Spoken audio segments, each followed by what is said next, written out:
Panginoon, maraming salamat sa mga bagong dadating na pagpapala sa araw na ito.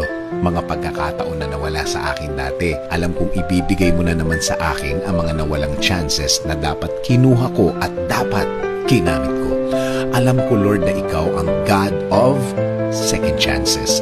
Ikaw ang Diyos na laging nagbibigay ng pangalawang pagkakataon dahil nakikita mo ang aming mga puso. Alam namin na alam mong nagsasabi kami ng totoo. Alam namin na kaya mong i-check ang aming mga puso na kung ano ang laman nito.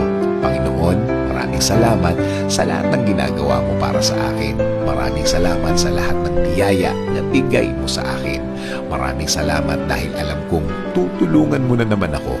Alam kong hindi ako mabibigo sa aking mga prayers today, Lord. Alam kong aayusin mo na ang aking buhay ngayon.